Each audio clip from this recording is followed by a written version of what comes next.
Welcome to another edition of Bob's Odd Jobs, where we like to save money, save energy, and fix the things we have. Today, we're working on the Thermacell Mosquito Repeller. Now, Thermacell makes a variety of mosquito repellers, and they all use the same technology. They're run by butane, and they use a mosquito repellent pad. The butane heats up the pad, which repels the mosquitoes. Now, this is something you would use on your patio, your deck, or your campsite. A lot of their products actually use a proprietary butane cartridge and the mosquito repelling pad. Each cartridge lasts about 12 hours. So these are the blue pads that we're adding to the repeller. They just slide in the top like this, and these things last about 4 hours. This is the Thermacell Campsite Edition. You can use your own butane can to run this. You would use the same kind of can that you use for a stove, one of these. And it just screws on top, and it heats it up. Now, one of these butane cans lasts 300 hours, and you can buy any one you want. You can buy them on sale or wherever, whatever butane you like to use. The way this works is you turn it on, and then you just have an ignition, like a lighter. And it ignites a little flame inside, which uses a very small amount of butane. Before I go any further, I just want to say, it's actually, for functionality-wise, it's a really good product.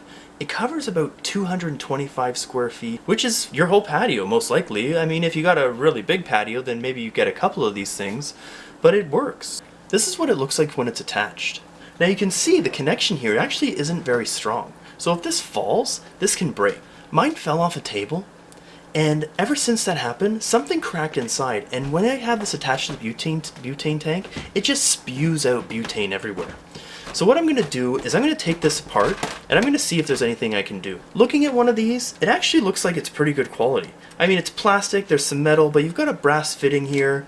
But I have a feeling when I take this apart, it's just going to be plastic inside. I just want to give a little disclaimer. This is a butane appliance, and you are working on something that will eventually have butane running through it. So you really want to make sure that when you seal this up and you fix it, that there's no butane leaking. If it's continuing to leak and you can't fix it, then at least you know you tried. And that's it. Toss it. Don't use something that's leaking. So let's head over to my workstation. Let's take this apart and see if we can fix it. As you can see, there's 4 screws. I've already started to unscrew them.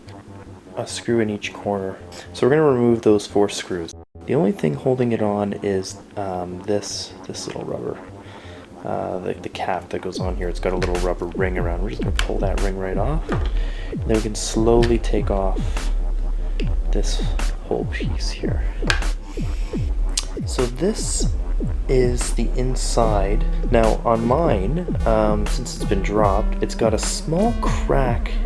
And I picture this happening on these all the time. The small crack is right at the base. So what I'm going to do is I'm going to cover this whole area with epoxy and hopefully stop that leak. I'm going to do 2 lines of it. It looks about similar. And I'm going to mix it with the toothpick. Now I want to make sure my epoxy is going to stick really well here because this is butane going through here. You don't want to have any leaks coming through here. So I pulled out my multi-tool and I've got a file on it. You can use any file, you could even probably use some sandpaper. And I'm just going to file underneath here to be rough so that the epoxy will stick. The more scratches you have, the better the epoxy stick. Okay, and I'll just blow this off, or I'm going to wipe it with a cloth and then we'll put epoxy on. So now I've got my epoxy, and I'm just going to start filling this whole area with epoxy. You want to push it, make sure it's pushed right on there, so that those rough crevices you made with the file will take on that epoxy. So you can see I've completely covered this whole area with epoxy, right down the neck of it, and that's just to make sure it's completely sealed. My epoxy's already starting to dry. I think this is going to be a good seal. So I've let the epoxy dry for over 24 hours, and it's hard as a rock right now. That crack is sealed. I'm quite confident this isn't going to leak. So we'll put it back together, and then we'll test it to see if it's working. So in order to put this together, first things first, we'll take the on-off switch if it's fallen out, and we'll put it in. Then this is the igniter switch. It can be a little tricky to put on. Here's the igniter here. on the Mosquito Repeller, and this is how the switch connects on. I find if you put it on first, and then you can just slide this right on there. So I'll put the screws in and then I'll put the cap on. Okay, so it's fixed. So why don't we head over to the tool closet and we'll test it out. Welcome back to the tool closet. A word for the wise: when you're tightening screws on plastic things, just don't over tighten them. Those types of connections aren't very strong and they can break.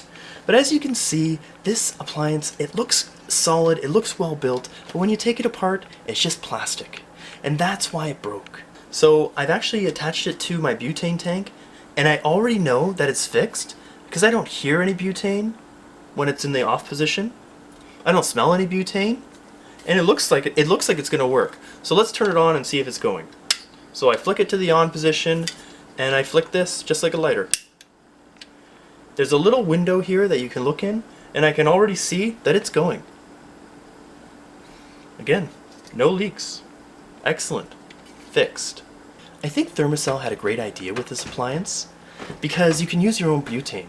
But I also think that they knew that it's cheap inside, and they knew that if it falls off the table, it's broken, and you're going to throw it out, and you're probably going to buy another one. You know, there's lots of things that we buy, that we use, that break. And then a lot of us, we just throw them out. But I challenge you. I challenge you to just take it apart and see what you can do to fix it. Companies want you to keep buying things. You don't need to. Fix what you have. Save energy and reduce the amount of waste that's going into the environment. Thanks again for watching another edition of Bob's Odd Jobs. If you liked this video, please subscribe, and I'll see you on the next one. Take care.